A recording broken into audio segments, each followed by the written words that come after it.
Good morning to those who listen. It's November 5th, 2024, 2:57 a.m. And now we got the next story, the next bit, the next segment, whatever you want to call it, of the Simpsons. And the only thing that was with this is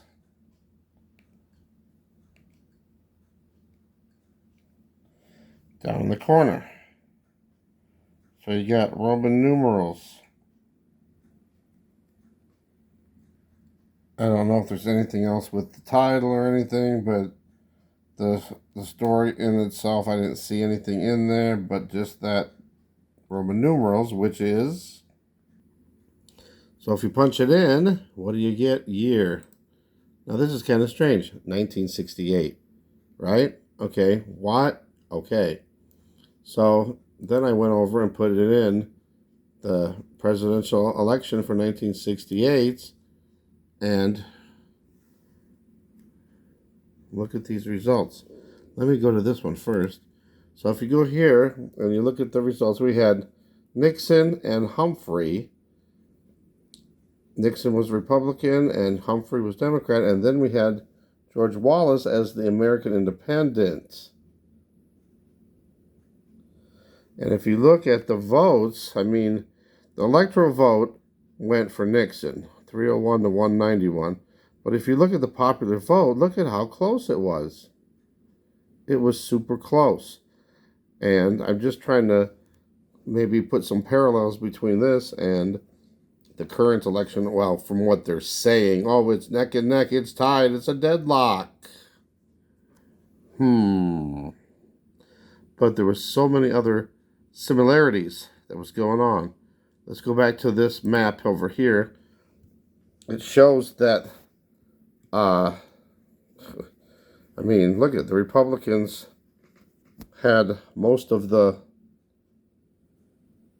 area, but the popular vote was really super close.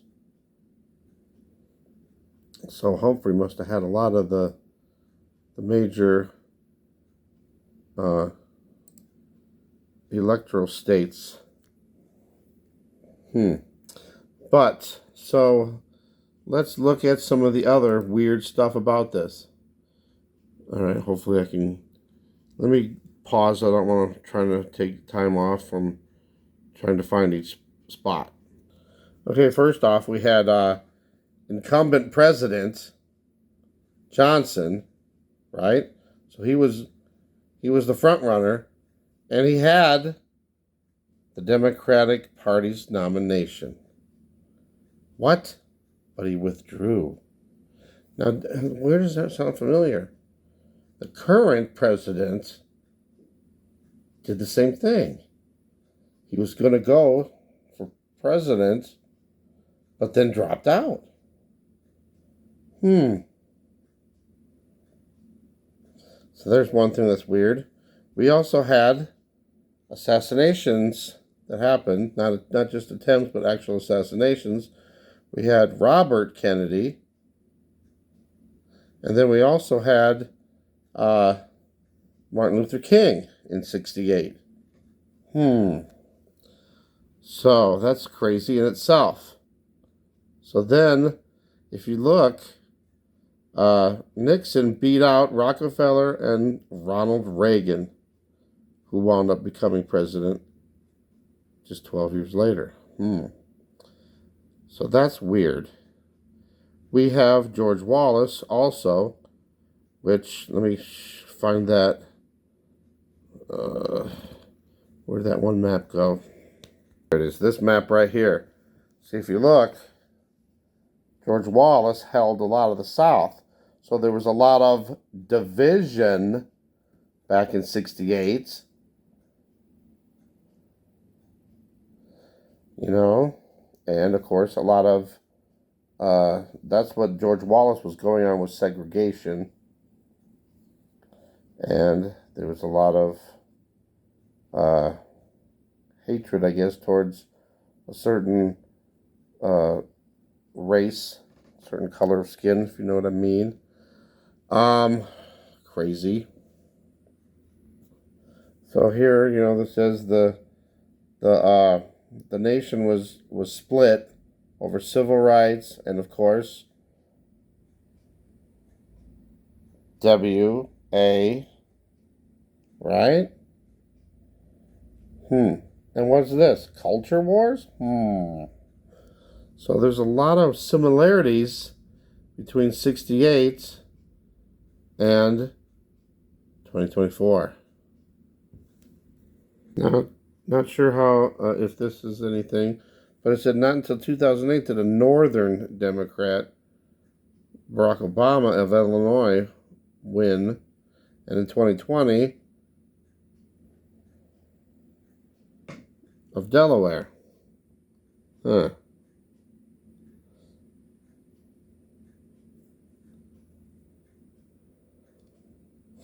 And then it said another important result of this election was that it led to several reforms in how the Democratic Party chose its presidential nominees. Well, it sure changed again this time when they just give it over. It's supposed to see, this is what's weird. They adopted a set of rules for the states to follow in selecting convention delegates.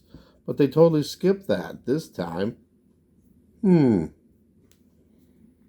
it says here, after 68, the only way to win the party's presidential nomination was through the primary process, which they totally skipped this time around.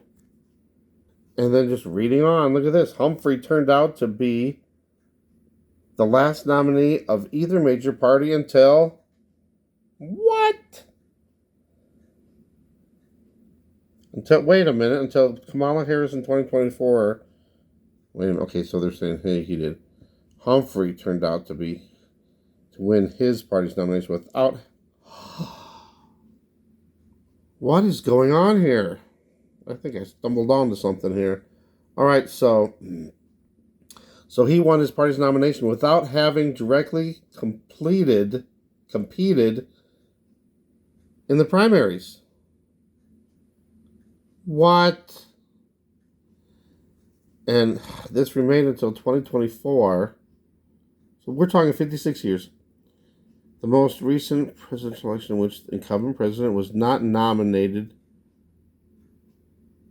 for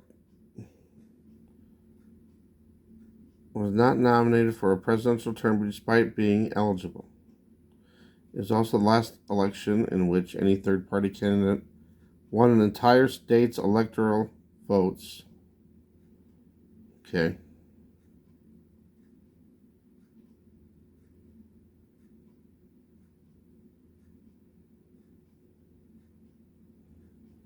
Sorry, I'm just reading a little bit.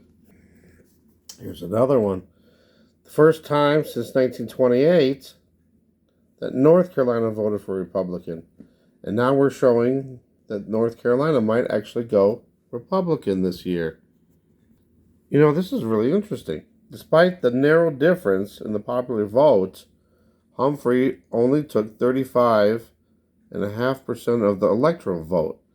This disparity prompted the introduction of the Baugh-Seller Amendment in Congress, which would have replaced the Electoral College with a direct election of the presidency. So it would have been a popular vote would have decided instead of the Electoral College. The effort was not successful, and the Electoral College is still in force. All right, I'm really starting to think that The Simpsons has something here. How many similarities is going to happen in this? All right, so check this out. This is crazy. All right, so if you add up all the votes, right, Republican, Democrat, and the Independent, you come up with 73. We'll just go 73.2 million votes. So how many votes did the former president get? 73.6. That's pretty close. I guess the only big difference we have is there's no independent. Although there was an independent with RFK Jr. Oh my goodness, RFK Jr. Robert Kennedy was assassinated back in 68.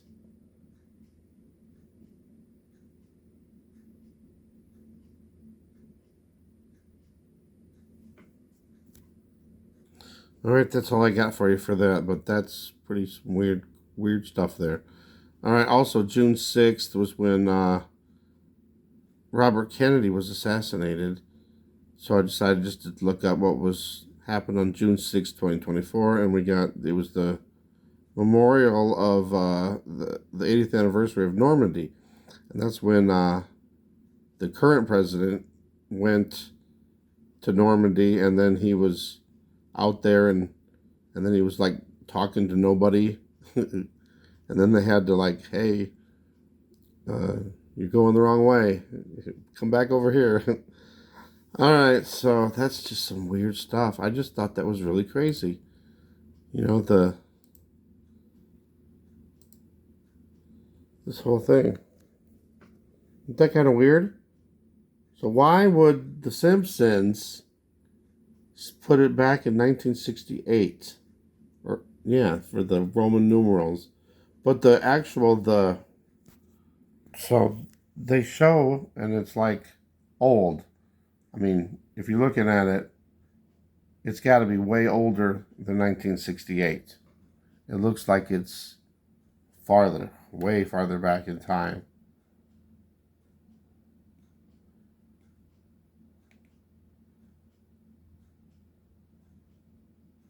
And then they talked about Thanksgiving.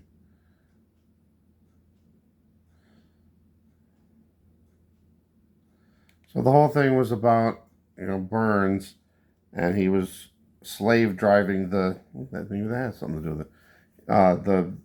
The workers there. So they never had any time off. Uh, they were working in one part in the day and another part in the night. They worked on this corn syrup factory that could represent maybe all the bad ingredients in foods and stuff. Okay. And then at night they worked on his mansion. And they said generations were building this thing and what was it?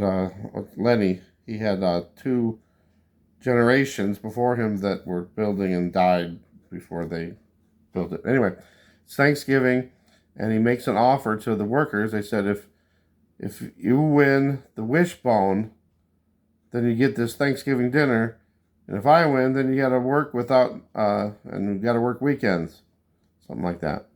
And of course, they won, but he reneged on the offer, and they didn't get their Thanksgiving meal. And then they said, "Oh, you're going to be cursed because you did something with the wishbone." And then, of course, the workers all die, and then they haunt him, come back and haunt him. All right, crazy stuff. I don't know. Let me know what you think about that. But there's some weird. And why would the Simpsons put 1968 on there? And whatever this year is in this episode, it's way back in time, way before 1968. They didn't have no electricity, I don't think. There's his excellent corn syrup. I don't know. Let me know what you think. Thanks for watching. God bless.